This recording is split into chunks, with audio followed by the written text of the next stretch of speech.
सभी बच्चे, बड़े, अभिभावक और अध्यापक, आगंतुक लोग, सभी लोग हाथ जोड़ लेंगे।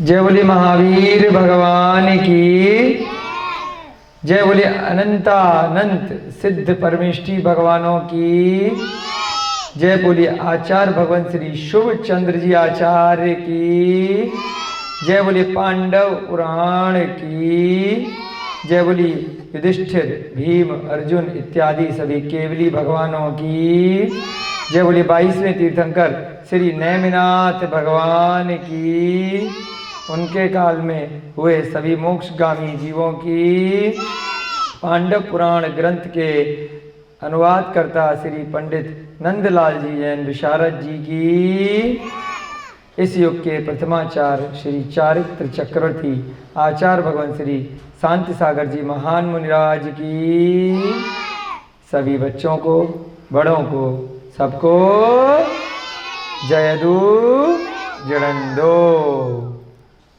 आप सभी लोगों का एक बार पुनः इस स्वाध्याय की वेला में हार्दिक अभिनंदन है, हार्दिक स्वागत है।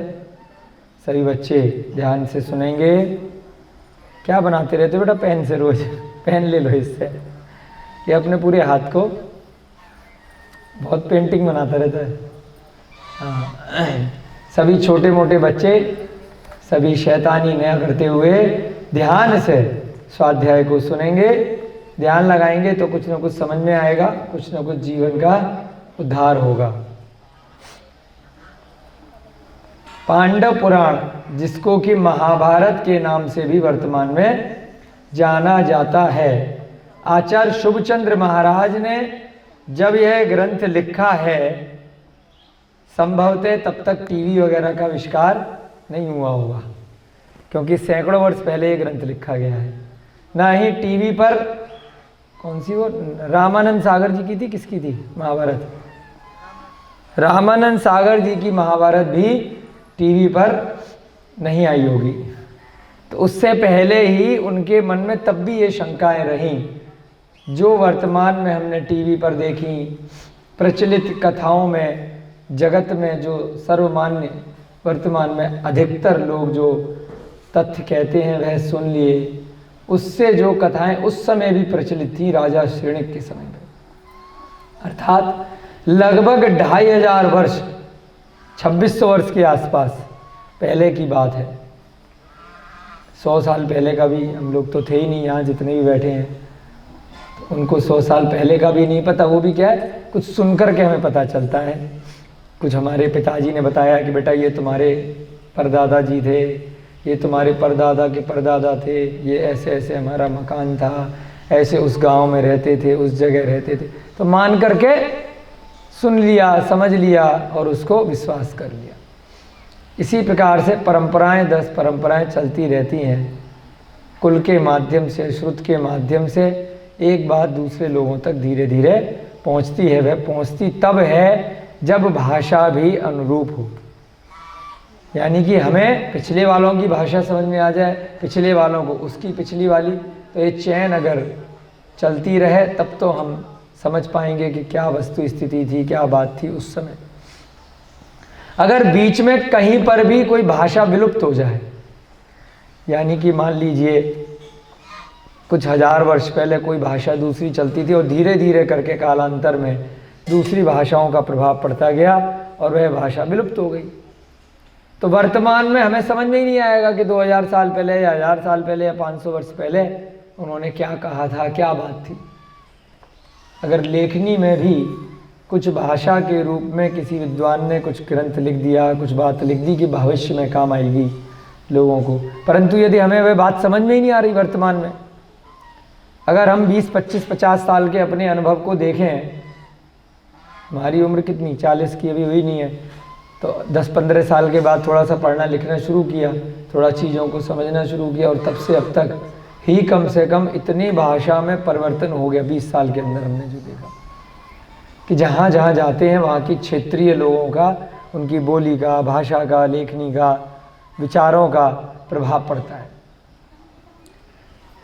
तो अगर 1000 साल पहले या 500 साल पहले, 300 वर्ष पहले किसी ने कुछ लिखा तो वर्तमान में हो सकता है कि कालांतर में उसके अर्थ में समझने में फर्क पड़ गया वो लोगों से। तो इस कारण से कहीं ना कहीं जो बात बताई गई, जो बात कही गई, उसका अर्थ थोड़ा सा अभिप्राय से भिन्न हो गया।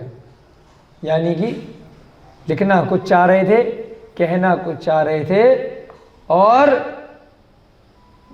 सैकड़ों वर्ष बाद, हजारों वर्ष बाद उसकी बात का मतलब बदल गया। कुछ ऐसे ही पांडवों की घटनाएं हैं। पांडवों का जो काल था, अभी हम पढ़ेंगे, पहले हमने प्रद्युम्न कुमार में भी पढ़ा है थोड़ा बहुत, कि वह नेमिनाथ भगवान के काल की घटना थी, राजा श्री कृष्ण के काल की घटना थी। राजा श्री कृष्ण के और नेमिनाथ भगवान की ही आयु लगभग 1000 वर्ष की थी उस समय। और अभी हम कह रहे 25 साल में ही कितनी बातें चेंज हो गई। उसके बाद पार्श्वनाथ भगवान का काल आया, बीच में भी कुछ गैप आया। उसके बाद जाकर के भगवान महावीर का काल आया है, तो लगभग लगा लीजिए 2-4 हजार वर्ष तो हो सकता है निकल गए हो बीच के गैप के बाद भी, उस समय भी। और तब से अब तक 2500 वर्ष और निकल गए। तो अब जो बातें यहाँ पर आचार्य शुभचंद्र ने लिखी हैं, हो सकता है उसमें भी थोड़े परिवर्तन वर्तमान में हो गए, क्योंकि ये आचार्य शुभचंद्र महाराज ने भी ये जो कथानक लिखा होगा आज से सैकड़ों वर्ष पहले की ये बात है। अनुवाद किया है नंदलाल जी ने हिंदी में, उसे भी बहुत साल हो गए, और छपा है ये ग्रंथ, उसे भी बहुत साल हो गए। तो कहने का तात्पर्य यह है कि टीवी पर भी जो आपने महाभारत देखी है, उससे भी थोड़ी बहुत भिन्न यह हो सकती है, जो उनके मन में उस समय शंकाएं थी, क्योंकि उसके बीच में और अब तक भी बहुत सारे परिवर्तन आ गए होंगे। तो उसी से हमें यह प्रतीत होता है कि ग्रंथ के लिखने में भी और टीवी पे आने में भी चीज़ें परिवर्तित हो गई हम लोगों के सुनने में। तो इसका मतलब कहीं ना कहीं सत्यता के साथ थोड़ी बहुत भिन्नता आ गई होगी। और जो बात थी सत्य बात, उसमें जो प्रेरणा थी, हो सकता है वह प्रेरणा की जगह कुछ और ही बन गई हो। लोगों का मनोरंजन मात्र वह कथा रह गई। वर्तमान में भी भगवान राम के काल की घटना है, 20वें तीर्थंकर के काल की। भगवान राम और भगवान श्री कृष्ण की वर्तमान में भारत देश में बहुत मान्यता है।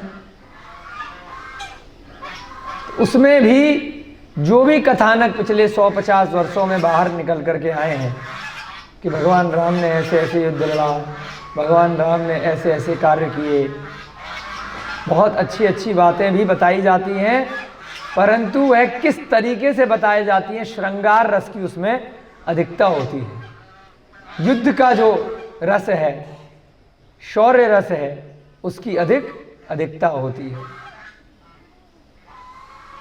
काम रस की भी अधिकता होती है, परंतु जो मोक्ष पुरुषार्थ है, अंत समय में जाकर के उन्होंने वैराग्य को धारण किया, उसको एक तरह से शून्य कर दिया जाता है, हटा दिया जाता है, क्योंकि उस रस में मनोरंजन नहीं होता है। या तो लोगों को रोना आएगा या लोग बोर हो जाएंगे, अरे ये भी कोई काम है करने को, ये तो बुढ़ापे में करा जाएगा, अभी तो हमें बाकी के तीनों रस करने हैं। युवा अवस्था आई है, प्रौढ़ावस्था आई है, बाल्यावस्था आई है, उसमें अपने अपने अनुरूप हम बाकी के सारे कार्य करेंगे। तो जिस कार्य को करने की शक्ति होती है, क्षमता होती है, तो उस कार्य को करने में रुचि ज़्यादा आती है, उसी को श्रवण करने में, उसी को देखने में मनोरंजन की प्राप्ति होती है, समय अच्छे से व्यतीत होता है, समय अच्छे से पास होता है। तो इसलिए वर्तमान में भी भगवान राम के हमारे देश में कितने भक्त हैं? सैकड़ों, करोड़, 100 करोड़ से अधिक जनसंख्या है, तो लगभग उसमें 70-80% से ज़्यादा लोग होंगे जो भगवान राम, श्री कृष्ण, है ना, वेदों को मानने वाले, शिव जी को मानने वाले, और अलग अलग अपने अपने अनुसार किसी न किसी धर्म को मानने वाले लोग होंगे। और फिर भी कहीं ना कहीं उन सारे मान्यता के हिसाब से जो भी भगवान है, उनकी जो अच्छी बातें हैं उनको छोड़ करके उनके समय पर जो भी अन्य बातें हुई थी उनको मान लेते। अब जैसे उस दिन भी बताया था, किसी ने कहा हम यादव हैं, हम लड़ेंगे, हम तो मारेंगे, छोटी छोटी सी बात पे खूंखार हो जाएंगे, हम क्षत्रिय हैं, हम तो जानवरों को खाएंगे, है ना, हम तो राम के वंशज हैं, राम ने भी राक्षसों को मारा था, हम भी नहीं छोड़ेंगे दूसरी पार्टी वालों को। यानी कि हमारे मत से जो भी भिन्न होगा हम उसको जीवित नहीं छोड़ेंगे, हम उसके वंशज हैं, हम उसको मानने वाले हैं, हम इसके मानने वाले हैं। तो इस चक्कर में जो वास्तविक जो प्रेरणा स्रोत जिस कारण से उन भगवान को माना गया था वह भगवान क्यों बने, उसे भूल करके हम अन्य बातों में उलझ गए और उसी में अपने संसार को समाप्त कर दिया। पिछले कुछ माह से यूक्रेन का और रसिया का युद्ध चल रहा है, महायुद्ध सुना होगा ना आपने, बहुत बड़ा युद्ध चल रहा है। बहुत दिनों से बहुत सारे राष्ट्र एक रूस के पक्ष में आ गए हैं, कोई सारे यूक्रेन के पक्ष में आ गए। तो अभी 3-4 दिन पहले की घटना किसी ने हमें बताई कि अब रूस के सैनिकों ने 6 महीने से युद्ध चल रहा है शायद, कितने लाखों सैनिक रूस के भी मर गए और लाखों सैनिक और जनता यूक्रेन की भी मर गई। 2 लोगों की व्यक्तिगत ईगो की लड़ाई में, कि जैसे 2 भाइयों में लड़ाई हो गई, चल मेरी सेना, हम दोनों तो जिंदा है, आराम से टाइम पास होगा हमारा, चलो सेना को लड़ाओ। उधर से वो सेना लड़ा रहे हैं, इधर से ये सेना लड़ा रहे हैं। अब 4-5 दिन पहले रूस की सेना ने विद्रोह कर दिया कि हमें मालूम है, बहुत उसका वो आया कि ये 2 लोगों की बेकार की लड़ाई है, हम मरने नहीं जाएंगे,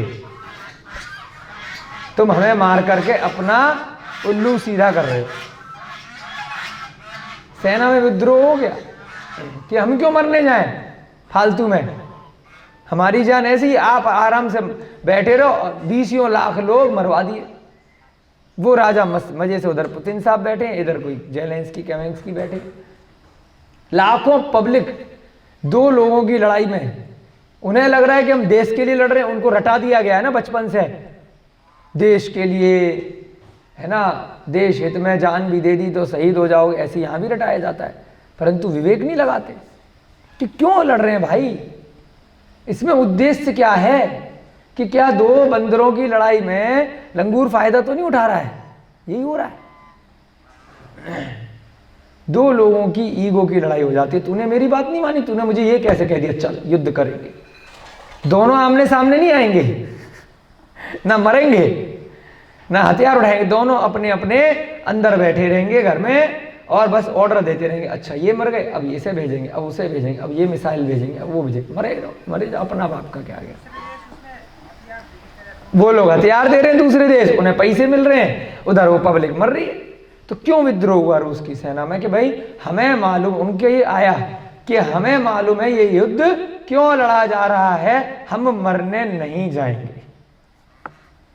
कुछ विवेकी लोगों ने कहा, अब जो सैलरी अच्छी ले रहे होंगे उन लोगों ने उन सैनिकों को पीटा, आपस में ही सैनिकों में लड़ाई हुई, तुम क्यों नहीं जाओगे मरने के लिए, तनख्वाह ले रहे हो, अपने देश में विद्रोह क्यों कर रहे हो और लोगों को क्यों भड़का रहे हो।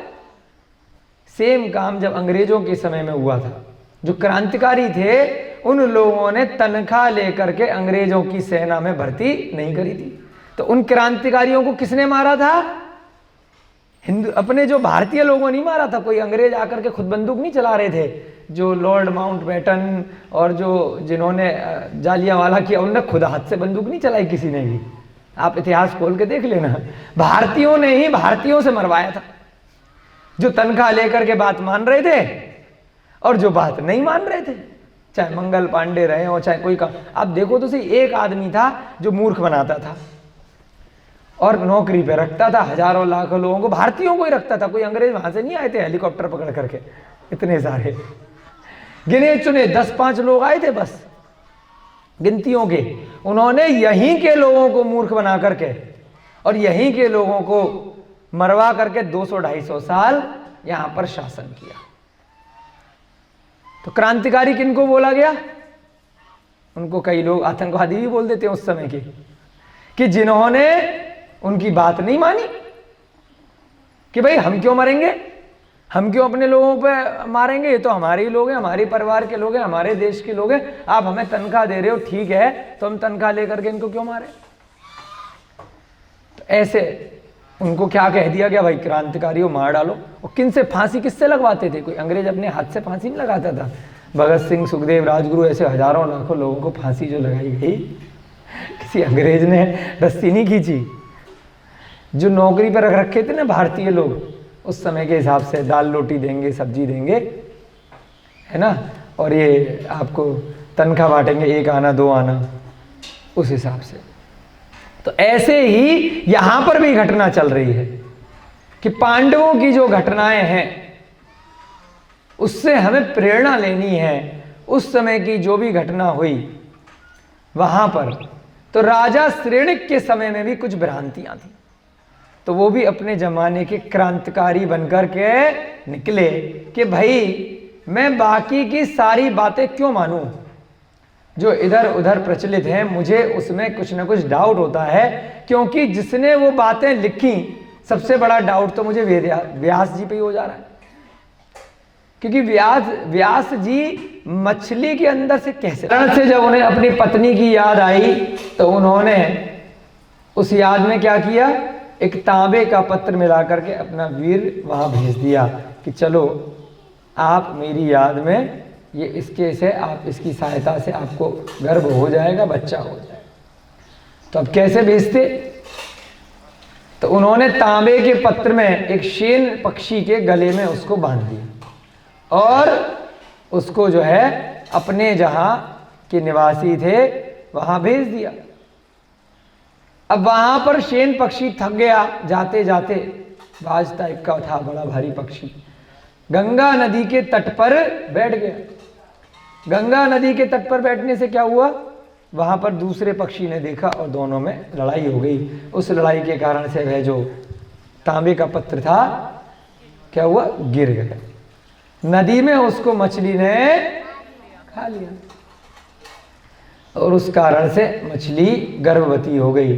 9 महीने बाद वहां पर एक धीवर आया, मछुआरा आया, उसने उस मछली को अपने जाल में पकड़ लिया और जाल में पकड़ने के बाद अपने बेचने के लिए, खाने के लिए जैसे ही उसको काटा तो देखा कि इसके अंदर तो पूरी एक लड़की है, बच्ची है मनुष्य की।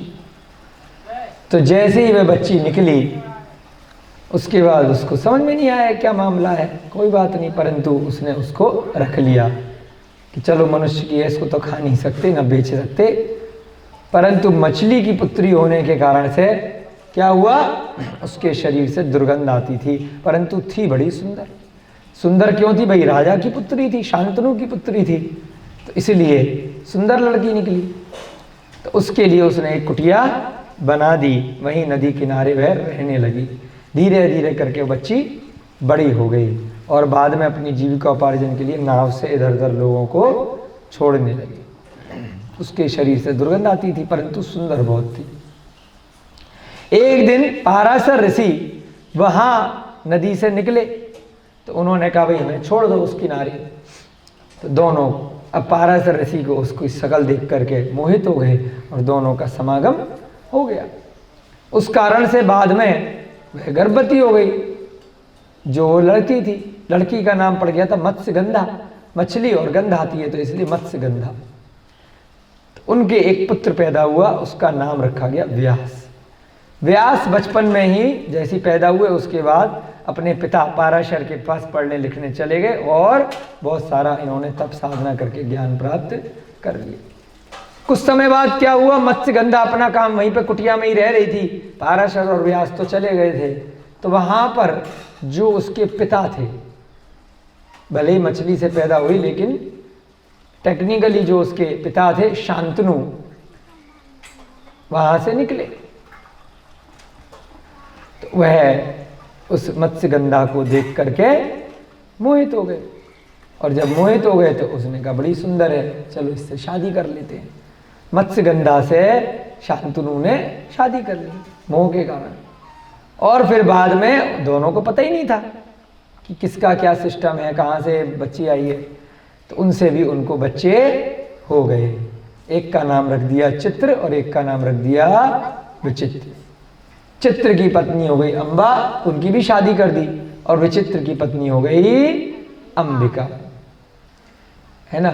और उनके यहाँ पर एक दासी भी रहती थी, दासी का नाम था अंबालिका।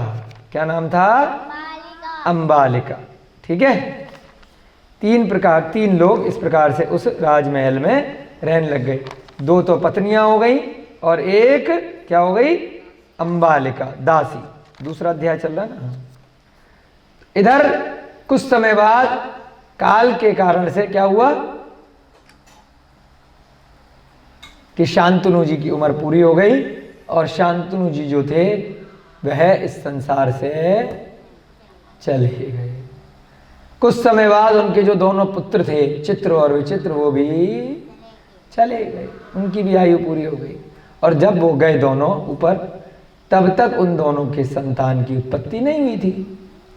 अब राजा भी चला गया, पुत्र भी चले गए, अब जिम्मेदारी किस पे आ गई? अभी रानी बची है। रानी का नाम क्या है? मत्स्यगंधा। तो उसने मोर्चा संभाला कि भाई ऐसे राज्य में तो विद्रोह हो जाएगा, आतंक हो जाएगा, पड़ोसी राजा आ जाएंगे, कुछ गड़बड़ हो जाएगी, तो योग्य व्यक्ति जब तक नहीं आता है तब तक मैं एक काम करती हूँ, मेरा एक बेटा व्यास भी है, पता तो उसे था जब गर्भवती हुई थी तो बच्चे को जन्म दिया होगा, पाराशर जी ले गए होंगे, तो वहाँ संदेश भिजवाया और व्यास जी को बुला लिया कि बेटा व्यास, ऐसे ऐसे यहाँ राज्य में समस्या आई है और तुम जो है संभालो।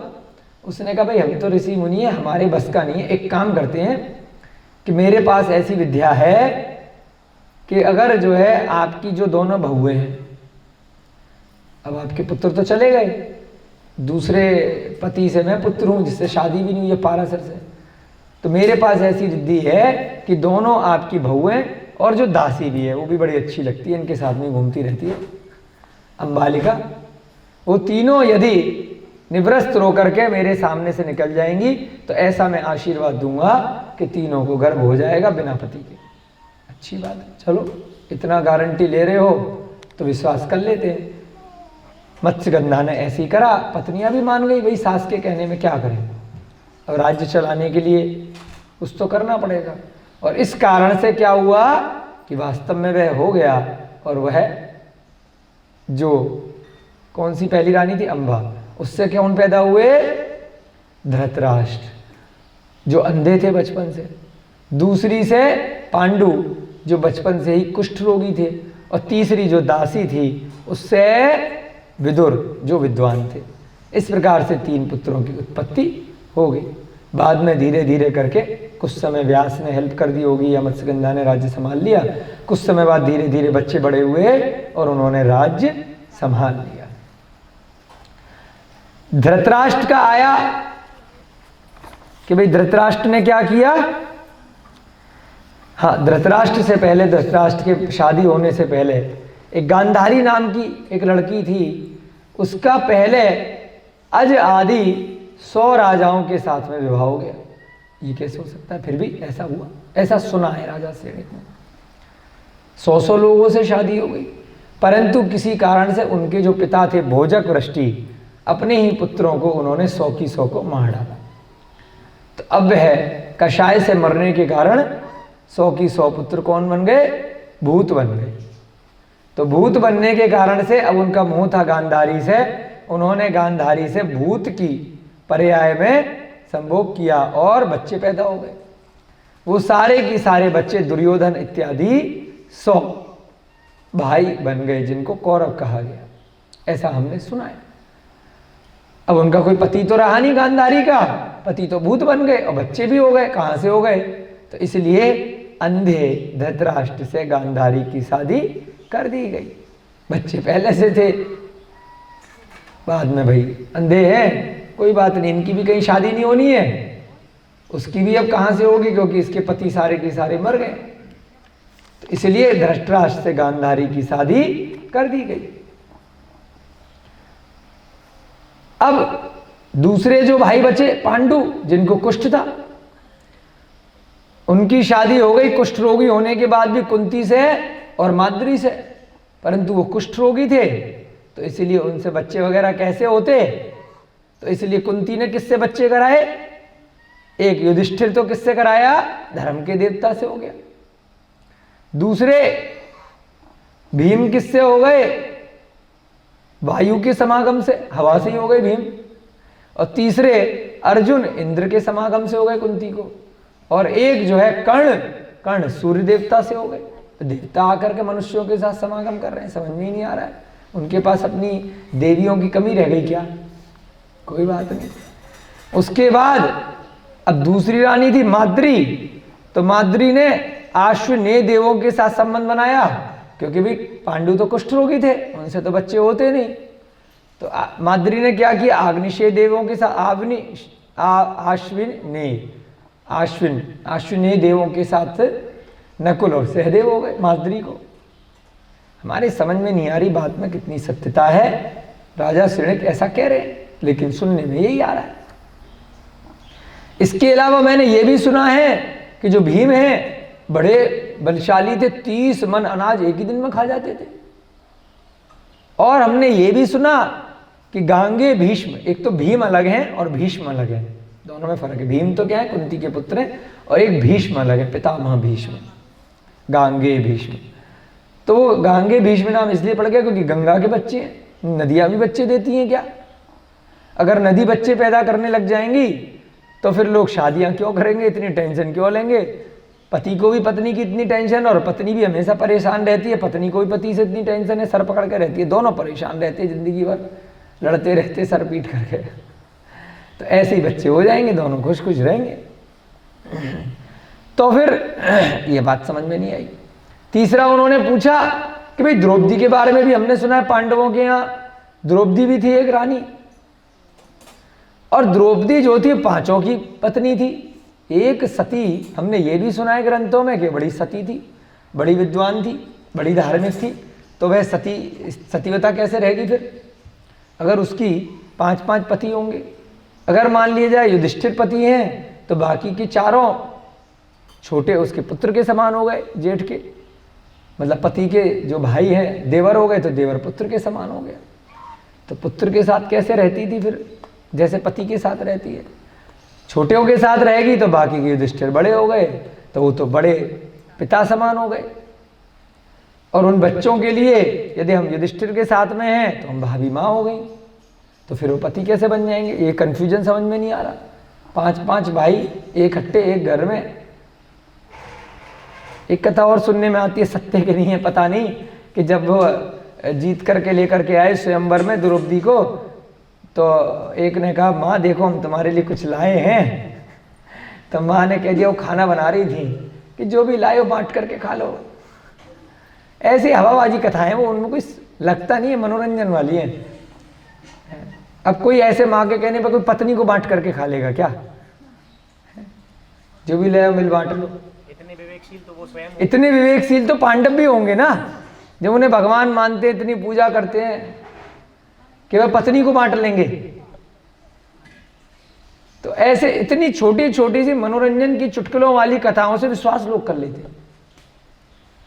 उनमें कहीं कोई सत्यता कहीं समझ में ही नहीं आती, ना सार समझ में आता है कि पत्नी को कोई बांट लेगा। अगर किसी ने कह भी दिया तो भाई समझाएंगे, माँ पत्नी लेकर के आए हैं, खाने की चीज नहीं लाए, ये बांटी नहीं जा सकती है।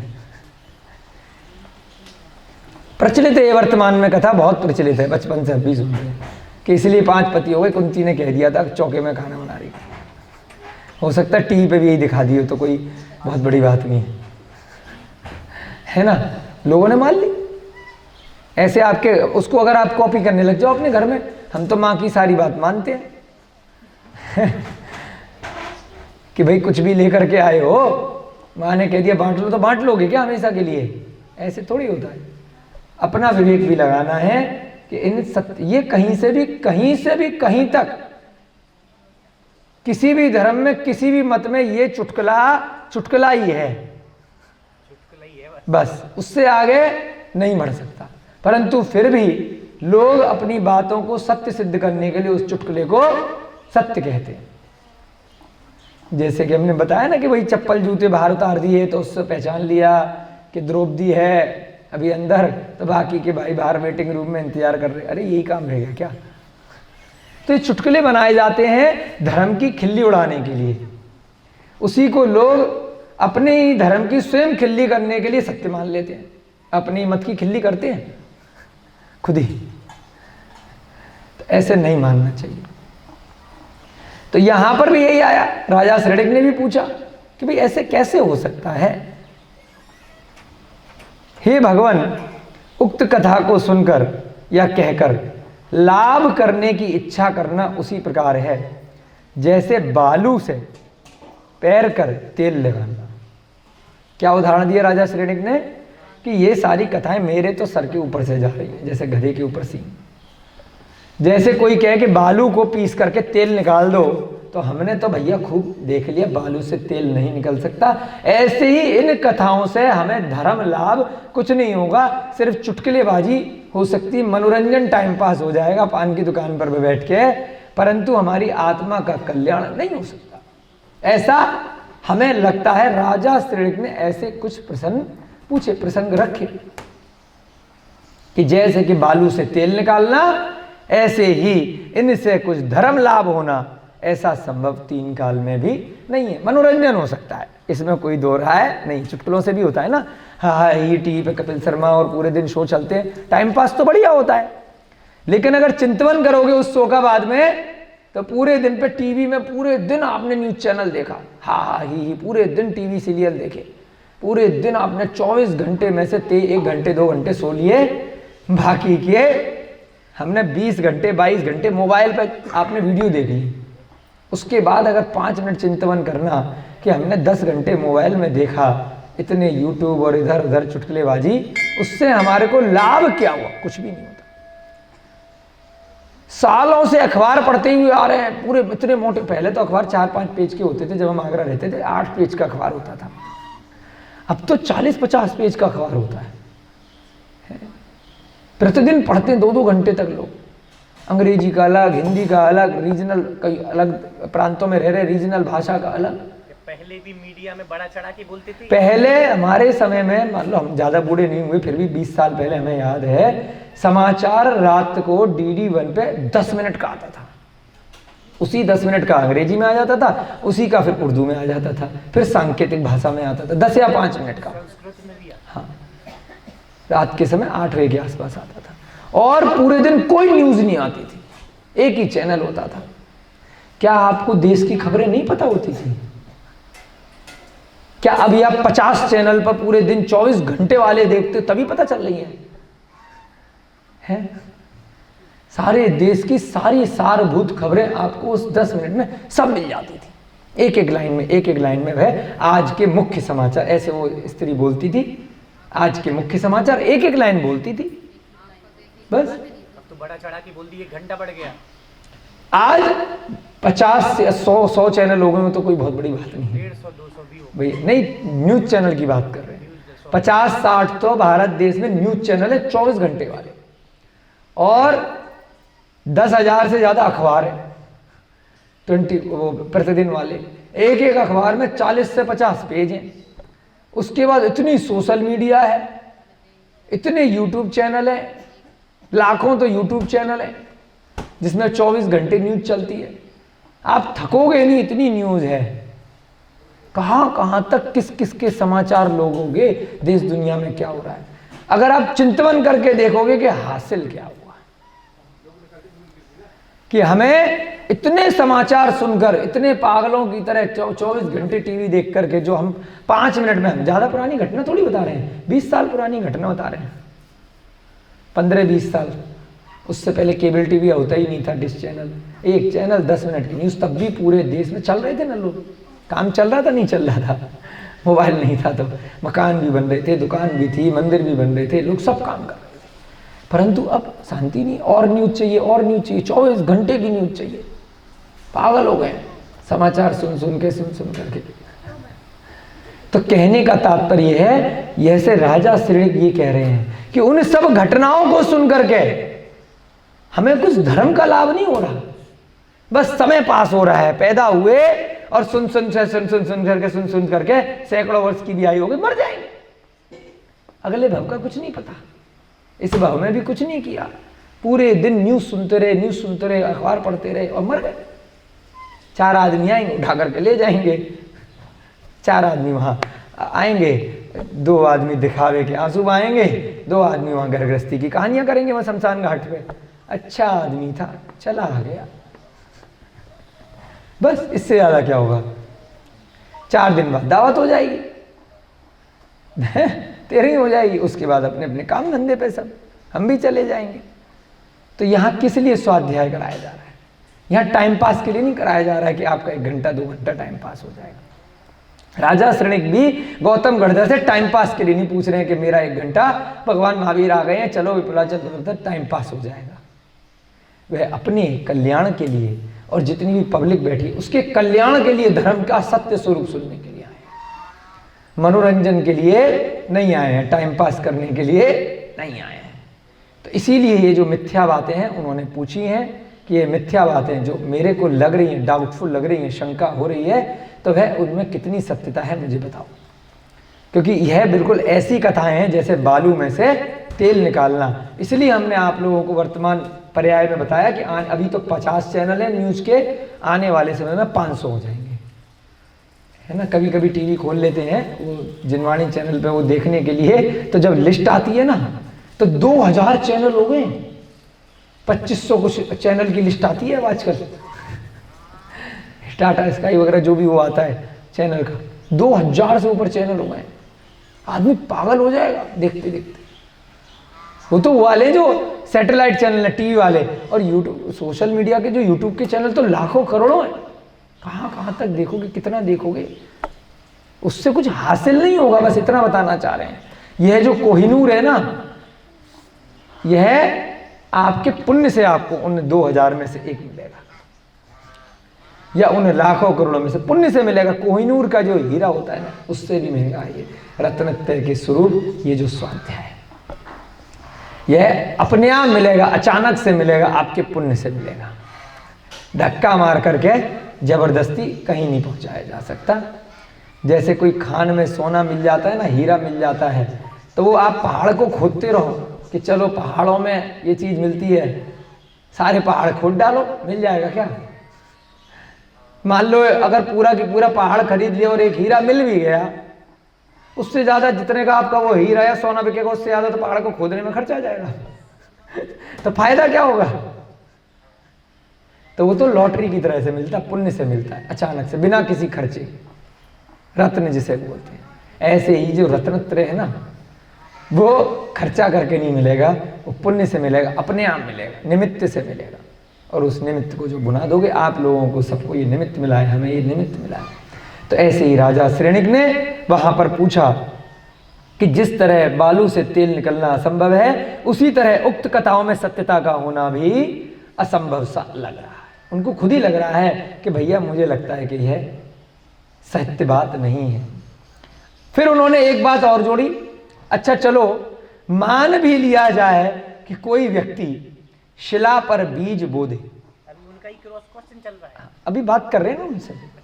अच्छा मान भी लिया जाए कि शिला पर, जैसे रोहिता जी पेड़ पौधे लगाते हैं, शिला पर बीज लगा दे।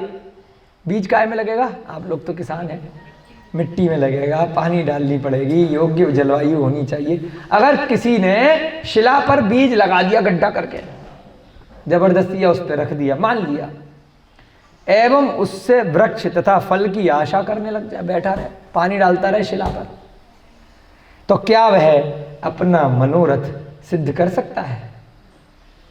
अब इन मनोरंजन की टीवी चैनलों की और जो संसार की उपन्यासों की, जो मोबाइल की कथाएं हैं सांसारिक जगत की, टाइम पास करने वाली, उन पे वह खूब श्रवण करता रहे, विश्वास भी करता रहे, उनको मानता भी रहे और इंतजार करता रहे, मुझे मोक्ष हो जाएगा, मैं भी भगवान बन जाऊंगा, मैं भी मिथ्या दर्शन के साथ में, मैं हिंसा आदि पापों के साथ में, मैं जीव हिंसा करूं, खूब शराब पीऊं, खूब मांस खाऊं, खूब लोगों की बुराइयां करूं, खूब मारूं पीटूं और खूब गलत काम करता रहूं। अरे मैं तो धार्मिक आदमी हूं, मैं तो आस्तिक आदमी हूं, मैं तो भगवान के मंदिर के लिए ही लोगों को मार रहा हूं।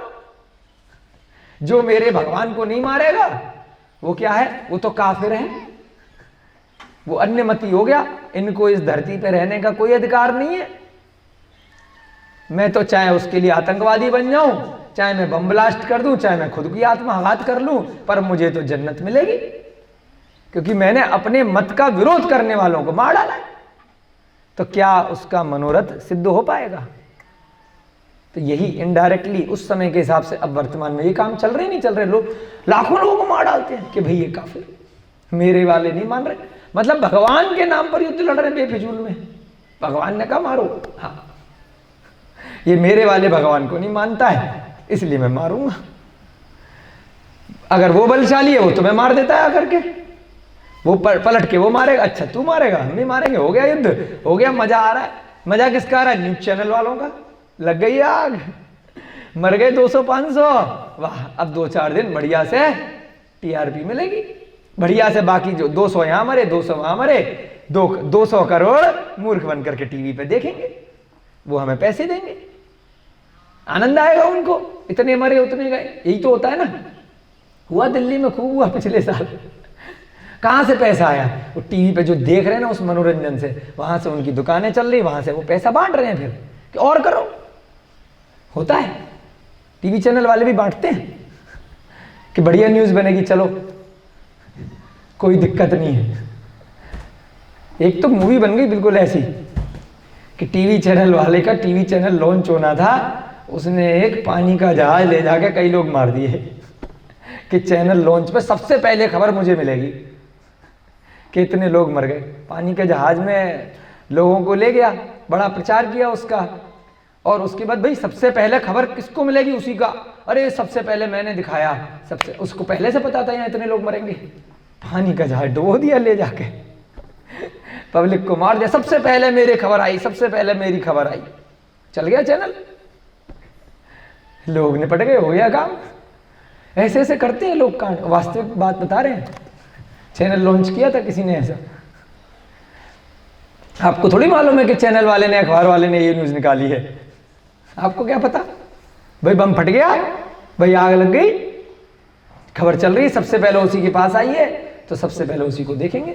बाकी लोगों को पहुंचने में तो एक दिन लगेगा उतनी दूर, तब तक तो सब उसी चैनल से लेंगे ना, उसको पैसा मिलेगा। तो ऐसे भी लोग मूर्ख बनाते हैं, मायाचारी करते हैं अपना बिजनेस चलाने के लिए। तो ऐसे ही यहाँ पर इन्होंने प्रश्न पूछा राजा श्रेणिक ने कि भाई अगर मान लो शिला के ऊपर बीज डाल करके, पौधा लगा करके पेड़ लगाओगे, तो अगर इंतजार भी करते रहोगे, क्या उसको जो फल की इच्छा है, आम की, सेब की, तरबूज की, तो क्या मिलेगा? नहीं मिलेगा।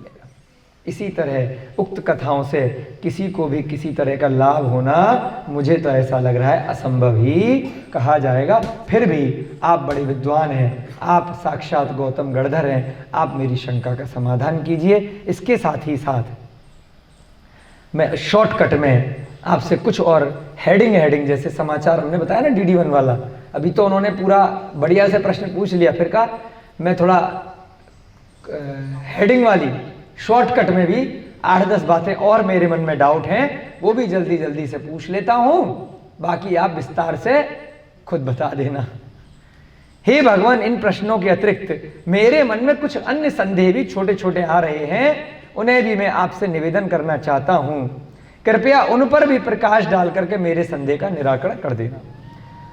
अब यहाँ पे 20 हेडिंग और दी गई हैं, जैसे कि छोटी, जैसे भीष्म की बात बताई, जैसे उसकी बात बताई कुंती की, ऐसे हेडिंग के रूप में 20 प्रश्न और पूछ लिए, बोलते हैं ना सूक्ष्म रूप में।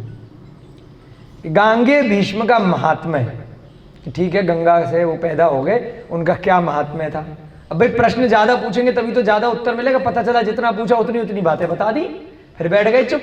राजा श्रेणिक, तो राजा श्रेणिक बड़े समझदार थे कि हमें पूरी बात सुननी है, पांडवों के बारे में इधर उधर की सारी बातें, खाली ये जो 4 प्रश्न पूछे यही सुन के खत्म नहीं करना है आपको, डिटेल में बताना है। हमारे पास बहुत समय है, जैसे आप लोगों के पास भी 2-4 महीने का समय है पांडव पुराण पढ़ने के लिए, हमारे पास भी बहुत समय है, उनके पास भी बहुत समय, राजा श्रेणिक के पास। तो भाई गांगे भीष्म का नाम आया तो उनका महात्म्य भी बताना कि उन्होंने और क्या क्या काम किए थे। द्रोणाचार्य का पराक्रम भी हम सुनेंगे कि द्रोणाचार्य का भी नाम है उस पांडवों की घटना में, तो द्रोणाचार्य को भी मत भूल जाना। भीम का आत्मबल, अभी हमने भीम के बारे में पूछा ना, 30 मन अन्न खा जाता था, तो भीम का आत्मबल कितना था, कितना बल था, वो भी सुनेंगे।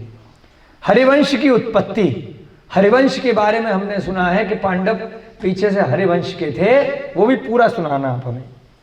द्वारका की रचना, पांडव लोग श्री कृष्ण के मित्र थे, उनके काल के थे, तो श्री कृष्ण वगैरह द्वारका रहते थे, वो भी पूरी बात बताना। शॉर्टकट में बात नहीं सुनेंगे हम, सीधे पांडव पे आ गए हैं। द्वारका के बारे में भी स्टोरी सुननी है, प्रद्युम्न चरित में भी आपने सुनी है।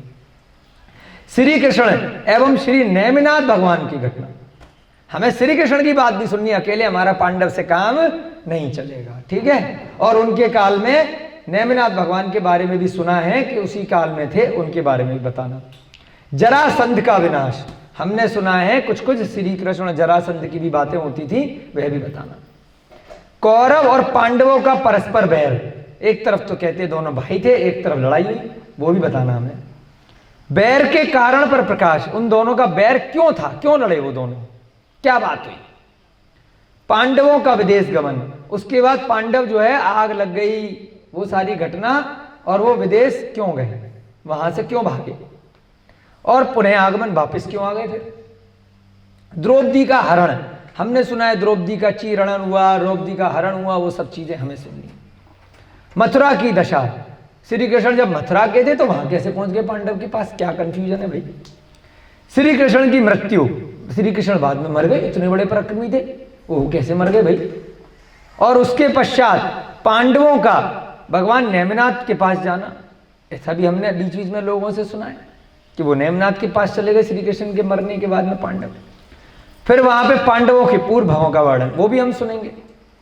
द्रौपदी पर पंच भर्तारी होने का कलंक क्यों लगा, जैसे हमने पहले भी पूछा कि 5 भाई उनके पति थे, तो वो कलंक क्यों लगा, क्यों बदनाम हो गई। उस समय भी बदनाम हो गई थी, इसका मतलब वर्तमान की कहानी नहीं है, राजा श्रेणिक के समय भी ये कथा प्रचलित हो चुकी थी। पांडवों की दीक्षा, अच्छा पांडवों ने दीक्षा भी ले ली थी क्या, ये भी बताना सच है कि गलत है। पांडवों का शत्रुंजय पर्वत पे गमन, क्या पांडव शत्रुंजय पर्वत यानी वर्तमान में पालिताना गए थे क्या, वहां घोर तपस्या द्वारा परी से क्या उन्होंने तप किया था, ऐसा भी कुछ लोग बोल रहे हैं। 3 पांडवों को केवल ज्ञान हो जाना, 5 में से 3 भगवान बन गए थे क्या, बाकी के 2 पांडवों को अहेमिंद्र पद मिल जाना, ये सारी बातें हमने कुछ उनकी भी सुनी है, कुछ इनकी भी सुनी है, दोनों मिक्स हो गई है ना, ये बात है। खाली ऐसा नहीं है कि अन्य मतियों का उन्होंने सुना है, उनने कहा कि कुछ लोग तो ये वाली बात करते हैं कि पांडव नेमिनाथ भगवान के पास गए थे, भगवान बन गए, 3 बन गए, 2 नहीं बने, 2 अहमिंद्र बन गए, और कुछ लोग ऐसे ऐसे कहते हैं। हमें बहुत कंफ्यूजन हो गया है। हे प्रभु, ऊपर की घटनाओं का समाधान सुनकर समस्त जीव प्रसन्न ही नहीं होंगे। अब राजा श्रेणिक कह रहे हैं कि जो मैंने प्रश्न पूछे हैं समय पास करने के लिए नहीं पूछे, अंताक्षरी खेलने के लिए, है ना, इनसे समस्त जीव प्रसन्न होंगे।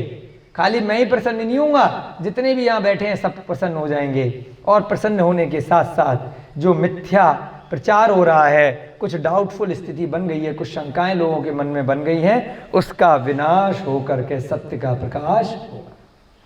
जो मिथ्या बातें हैं, जो झूठी असत्य बातें हैं इधर उधर की, तो अब इन लोगों का, जितने लोग समूह शरण में बैठे हैं कम से कम, उनको सत्य खबर मिलेगी। और अपने ज्ञान के माध्यम से इस समोसरण की बातें जब आगे आगे शुद्ध परंपरा में जाएंगी, तो वह भी आगे पंचम काल में भी सत्य का प्रकाश निरंतर होता रहेगा। वर्तमान में आपके अतिरिक्त अन्य कोई भी ज्ञान दान देने में समर्थ नहीं है, क्योंकि आप ही गढ़धर हैं, आपसे ही हम प्रश्न पूछ सकते हैं। भगवान तो अपनी दिव्य ध्वनि में, अपने समय के अनुसार, अपनी दिव्य वाणी में अपना उपदेश देते हैं, प्रश्न तो हम आपसे ही पूछ सकते हैं। इसलिए आप ही इनके मुख्य गढ़धर हैं, आपके अलावा है ना, हमें इस पूरे संसार में कोई दूसरा आदमी तो देखो समझ में आ नहीं रहा है कि जो इस बात का सत्य सत्य उत्तर दे सके, समर्थ हो सके। इस प्रकार महाराजा श्रेणिक ने श्री वीर प्रभु के समूह शरण में गढ़धर प्रमुख गौतम गुरु से बहुत सारे प्रश्न पूछते चले गए। दे दनादन, दे दनादन, दे दनादन, ऐसे करके 60,000 प्रश्न पूछ डाले थे उस समय, है ना। एक ही दिन में नहीं पूछे, 60,000 अलग अलग समय पर। तो अब उनके समूह शरण में बहुत सारे प्रश्न पूछे। तत्पश्चात गुरु गौतम ने, अरे गुरु गुरु है, कोई बात नहीं, पूछे जा। प्रत्येक प्रश्न का उत्तर अपनी पवित्र वाणी द्वारा देना प्रारंभ कर दिया। जिन्हें सुनकर के भव्य जीवों को हार्दिक आनंद की प्राप्ति। अरे वाह, जैसे एक व्यक्ति पूछता है बाकी को भी आनंद मिलता है ना, ऐसे ही श्रेणिक ने पूछा, गौतम गणधर ने उत्तर दिया। चाहे पशु बैठे हैं, पक्षी बैठे हैं, देव बैठे हैं, मनुष्य बैठे हैं, मुनि महाराज बैठे हैं, आर्यिका बैठी हैं, सब बैठे। आए हाय, क्या बात है, क्या बात है। अब कई बार आता है कि देवों को अवधि ज्ञान से नहीं पता होगा, कोई जरूरी नहीं है, क्योंकि अवधि ज्ञान की भी सीमा होती है। 100% ज्ञान नहीं होता अवधि ज्ञान भी। जिस जिस लेवल का जो जो देव है, जिस जिस विमान में उसकी उत्पत्ति हुई है, जिस जिस पटल पे वह रह रहा है, उसके हिसाब से उसको अवधि ज्ञान की सीमाएं होती हैं। और पूरा पूरा पूर्णावधि ज्ञान नहीं होता है, समयावधि, देशावधि और पूर्णावधि इस प्रकार से रहते हैं। तो इस कारण से उनके भी मन में जरूरी नहीं है पूरा की पूरा प्रश्न का उत्तर तुरंत आ जाए। तो यह तो केवल ज्ञान का विषय है, और केवल ज्ञान से सुन करके श्रुत केवली का विषय है, जो संपूर्ण घटना एज इट इज आ जाती है। कभी त्रियंचों ने भी पूछा है, ऐसा मिलता है उनमें? त्रियंच नहीं पूछ पाते, अपनी भाषा में मन में तो जान जाते होंगे। राजा से अभी तो वर्तमान में देखो, राजा श्रेणिक ने ही सबसे ज्यादा प्रश्न पूछे हैं। चक्रवर्ती वगैरह भी पूछते हैं, परंतु भगवान महावीर के समय में कोई चक्रवर्ती थे नहीं ऐसे। अर्धमागधी जो भाषा होती है ना, वो अतिशय, उसके कारण उसके कारण से सुन सब लेते हैं। त्रियंच लोग अगर बैठे हैं तो त्रियंचों के बारे में भगवान वहां से बता देते हैं कि ये यहाँ पर आकर के इसने इसलिए बैठा है, ये कछुए का जीव है, ये खरगोश का जीव है, ये मेढक का जीव है, ये ऐसे ऐसे आया है। वो उदाहरण देते हैं उनके। मन में शंका होती तो डाउट क्लियर हो जाता होगा। पता नहीं हमारे को। भैया जी पूछ रहे हैं क्या कोई जानवर भी प्रश्न पूछे, ऐसा उल्लेख आया है क्या? हमें ध्यान नहीं आ रहा कि जानवरों ने कोई प्रश्न पूछा है क्या समोसरण में, हमारे ज्ञान में नहीं है। अगर कहीं आएगा किसी ग्रंथ में तो अवश्य बताएंगे, है ना। इसीलिए कह रहे भैया हम केवल ज्ञानी तो है नहीं, हम तो देख देख करके पढ़ा सकते हैं थोड़ा बहुत अपने शब्दों में। हाँ, निमित्त मिलता है उनको, इसलिए वो बैठते हैं और अपने बहुत सारे अगले भव सुधार लेते हैं। जितने भी पशु पक्षी आकर के वहाँ बैठते हैं, भविष्य में वे सभी अपनी अपनी पदोन्नति करके सभी धीरे धीरे कर सब भव्य जीव होते हैं।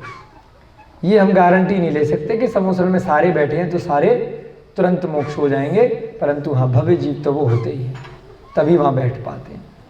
तो अब यहाँ पर जब उन्होंने उत्तर देना प्रारंभ किया तो सबको बहुत आनंद हुआ, वे हर्षातिरेक से तन्मय हो गए। आए हाय, जैसे आपकी कुछ मन की इच्छा पूरी हो जाती है ना, तो बाहर से भी एक्सप्रेशन आ जाते हैं और अंदर से भी कितनी खुशी आ जाती है। जैसी दुख होता है कितनी टेंशन होती है, कितना बीपी हो जाता है, भैया जी कह रहे थे डिप्रेशन हो जाता है, परेशान हो जाते हैं। नए नए अंग्रेजी के शब्द आ गए, है कुछ भी नहीं। मन की हो गई तो प्रसन्न है, मन की नहीं हुई तो दुखी है। ये सब मन के माने तो हार है, मन के माने तो जीत है। तो ऐसे ही उन सब के मन की हो गई, इतने खुश हो गए, इतने खुश हो गए। आह क्या पूछा है, वाह वाह। जिस तरह सूर्य के आताप के निवारण हेतु मेघों का आश्रय पाकर हरे भरे खेत हो जाते हैं। बहुत गर्मी पड़ती है ना, हाय बारिश कब आएगी, हाय जब बारिश ज़्यादा आती है हाय धूप कब निकलेगी, हाय धूप कब निकलेगी। जब ठंडे ज़्यादा हो जाती है हाय धूप कब निकलेगी। मतलब चारों ऋतुओं में परेशान। क्यों? जैसी कोई चीज़ मिल गई, अगर अनुकूल है तो ठीक है, अगर प्रतिकूल है तो परेशान हो रहे हैं। चारों ऋतुओं से मनुष्य दुखी है। वर्षा हो रही है, अरे वर्षा ही बंद नहीं हो रही है। जब नहीं हो रही है हाय कब होगी, हाय कब होगी, सर पीट रहे हैं। गर्मी पड़ रही है तो सर्दी कब आएगी, सर्दी आ गई है तो हाय गर्मी कब आएगी। तो इसलिए ये सब मन के विकल्प हैं। तो यहाँ पर भी मन की उनकी हो गई। इसी प्रकार से जैसे आताप आता है सूर्य के कारण से, आताप माने बहुत गर्मी, जल जला देने वाली लू जब चलती है मई जून की, तब क्या करते हैं, मेघ आ जाएं, मेघ आ जाएं। और जैसे ही मेघ बरसते हैं तो हरे भरे खेत लहलहा उठते हैं। वैसे ही जो मिथ्या ज्ञान का आताप है, जो गर्मी है, उससे वह सारी जनता, सारी प्रजा, सारे की सारे समोसरण में बैठे भव्य जीव वो परेशान है उस मिथ्या से, उस झूठ से, उस दुख से, उस सांसारिक दुखों से। उसके निवारण के लिए जैसे ही गौतम गणधर ने बोलना शुरू किया तो उन हरियाली की तरह से, उन खेतों की तरह से सारे लोग, जन समुदाय को अपार हर्ष हुआ। सारे के सारे हर्षित हो गए। बोलते हुए जिस समय श्री गौतम गणधर की दंत पंक्ति की, अब यहां देखिए क्या बोला, जो भगवान की दिव्य वाणी है वह तो होंठ नहीं चलते जब महावीर भगवान बोलते हैं, और जब गौतम गणधर बोलते हैं तो उनकी दंत पंक्ति यानी कि दांत की स्वच्छ धुति समस्त भव्य जनों के ऊपर पड़ती थी। यानी कि इस लाइन से क्या आपका शंका का समाधान हुआ कि गौतम गणधर जब बोलते हैं तब मुंह से बोलते हैं। समझ रहे भैया जी, ये आ गई लाइन है ना। शंका होती है ना कई बार कि भगवान की जब दिव्य ध्वनि होती है तो ओम स्वरूप होती है, उसमें होठ नहीं चलते, दांत वांत नहीं चलते जब तीर्थंकर की होती है, परंतु गणधर के दंत पंक्ति की स्वच्छ दुति यानी कि दांत दिखते हैं, समस्त भव्य जनों के ऊपर पड़ती है। स्लो मोशन टाइप में बोला। हाँ, तो यानी कि दांत दिखते हैं और उसकी लाइट निकलती है, और उसकी लाइट यानी द्युति यानी कि उसकी ज्योति भव्य जनों के ऊपर पड़ती है, चमक पड़ती है। उस समय ऐसा भान होता है कि भगवान स्वयं स्वभाव से ही पवित्र मनोवृत्ति वाले जन समूह को और भी पवित्र बनाने के लिए धर्म का स्नान करा रहे हैं। कई बार हमारे साथ होता था स्कूल में, जैसे थे ना छोटे छोटे शैतान बच्चे, तो ऐसे ही बाहर सर्दियों में खुले में टीचर पढ़ाते थे, जो वंदना होती है सुबह वाली प्रेयर वगैरह, तो खुले में करते थे। तो सुबह के टाइम सर्दियों में धूप आ जाती थी, तो कोई बच्चे की मान लो घड़ी है, किसी का कुछ चश्मा है, या वो साइंस वाले ना बच्चों के पास लेंस होते थे, तो उसको करके लेंस लाइट मारते थे ऐसे ही, लाइट मार मार के कभी टीचर को लाइट मार दी, कभी किसी को लाइट मार दी, फिर छुपा लिया। ऐसे शैतानी खूब करते थे। नेचुरल भी घड़ी पे पड़ जाएगा, घड़ी पे ऐसे कर करके ना उसके ऊपर लाइट डालते थे, रिफ्लेक्शन टाइप का वो। हल्की सी लाइट पड़ती थी, वो दिखता था लाइट कहाँ से आई, अरे, और बच्चे छुपा लेते थे, तो शीशे से उससे करते रहते थे। तो ऐसे ही यार लाइट मार रहा है, वो याद आ गया मैं बच्चों को देख करके, हमने खूब ऐसे शैतानियां करी हैं, ठीक है ना। फिर कई बार क्या करते थे, कोई बच्चा बड़ी शांति से पढ़ रहा है, लाइट मारी, लेंस निकाला, लाइट मारी उसके हाथ के ऊपर, कहीं पर गाल के ऊपर, तो एकदम बड़ी जोर से थोड़ी देर तक अगर लाइट करोगे तो वो जलने लगेगा, वो देखेगा किसने, अरे जल खुजली मचाएगा। तो ऐसे करते थे, आपको तरीके बता रहे हैं, कोई दिक्कत नहीं है, ठीक है। तो ऐसे ही वो दांतों की लाइट पड़ती थी। तो यहां पर क्या उदाहरण दिया है श्रृंगार रस में कि ऐसा लगता था कि भाई जैसे कि भगवान उनको धर्म का स्नान करा रहे हैं। जैसे वो लाइट पड़ती है, धीरे धीरे टॉर्च की लाइट मारते हैं, आजकल तो लेजर से मारने लगे। हाँ, फिर बाद में लेजर की लाइट आ गई थी 10-20 रुपए की, तो उससे पता नहीं चलता था कि कहाँ से आई। किसी के ऊपर भी लाल लाल लाइट लगा दी, लेजर लाइट। तो ऐसा लग रहा है कि अपार जन समूह को वह पवित्र धर्म का स्नान करा रहे हैं। गुरु गौतम निष्पाप, पवित्र एवं तेजस्वी व्यक्ति थे। उनका तेज चतुर्दिक में फैल रहा था, यानी कि चारों दिशाओं में। जैसे कि भगवान का समोसरा लगता है ना, तो उसमें भगवान जो तीर्थंकर होते हैं उनका मुख तो चारों चतुर्मुखी हो जाता है। तो ऐसे ही इनका भी तेज चारों दिशाओं में फैलता है, जिससे वे अलौकिक आभा द्वारा चारों ओर से घिरे रहने के कारण स्वयं अपूर्व शोभा के धारक थे। अब इस बात का मतलब क्या हुआ, समोसरण गोल होता है, चारों तरफ से लोग होते हैं, है ना, चारों तरफ से लोग उन्हें देख पाते हैं। भगवान जो तीर्थंकर होते हैं उनका तो मुख चतुर्मुखी हो जाता है, बाकी का चतुर्मुखी नहीं होता है, जहां तक हमें लग रहा है ना, है भैया जी। गणधर का तो चतुर्मुखी का उल्लेख कहीं नहीं आया है। हाँ, लेकिन उनकी तेज जो है चारों दिशाओं में फैलता है और चारों ओर से घिरे रहने के कारण अपूर्व शोभा के वे धारक होते हैं। वे गुणों के सागर तथा आत्म स्वरूप में निमग्न थे। इस प्रकार से भगवान गौतम गणधर ने राजा सिरनिक के प्रश्नों का उत्तर देना आज प्रारंभ कर दिया है। आपकी कक्षा का समय हो रहा है। अब कल से आपकी पांडव पुराण की कथा शुरू हो जाएगी। राजा सिरनिक एक एक करके स्टार्टिंग से बताना प्रारंभ करेंगे। दिव्य ध्वनि तो सर्वांग से कीर्ति ना भगवान जी के, तो वो तो सिर्फ निमित्त बनते हैं। हाँ, क्योंकि चारों चतुर्मुखी तो उनका मुख होता है। हरिहंत भगवान बिल्कुल, दिव्य ध्वनि सर्वांग से होती है एक तरह से, इसलिए उसमें कहा होठ नहीं चलते बिना ओष्ठ चलाए। क्योंकि मुंह से, ये बताना था ना कि मुंह से नहीं निकल रही है, अंतरंग से, आत्मा से निकलती है, आत्मा की ध्वनि होती है। तो इस कारण से उसमें शरीर का कोई प्रयोग नहीं होता है ना, बाहरी निमित्त का। चलिए, आपका आज का प्रसंग समाप्त हुआ। बहुत इधर उधर की बातें भी करी, परंतु राजा श्रेणिक ने जितने प्रश्न पूछने थे वो पूछ लिए और गौतम गणधर ने उत्तर देना प्रारंभ कर दिया है चारों तरफ से। जैसे हम तो एक तरफ से बैठे हैं, बाकी समूह में क्या होता है, चारों तरफ से होते हैं, सब तरफ, इधर भी इधर भी इधर भी, गोले में बैठे हुए। अभी पहले मुख्य, बाकी के जब एक एक करके जाते हैं उस प्रकार से सिस्टम रहता है ना। मुख्य गणधर रहते हैं मेन तो। जय बोलिए महावीर भगवान की, जय बोलिए अनंता अनंत सिद्ध परमेष्ठी भगवानों की, जय बोलिए आचार्य भगवान श्री शांति सागर जी महान मुनिराज की, पांडव पुराण नामक ग्रंथ की, महाभारत नामक ग्रंथ की, आचार्य शुभचंद्र जी महाराज की, इस ग्रंथ के अनुवादकर्ता पंडित नंदलाल जी जैन विशारद जी की, वर्तमान युग के हमारे प्रथमाचार्य श्री चारित्र चक्रवर्ती शांति सागर जी महान मुनिराज की, युधिष्ठिर भीम अर्जुन इत्यादि सभी मोक्षगामी जीवों की, सभी बच्चों को, बड़ों को, सबको जय दो जुड़न दो, जय जिनेन्द्र।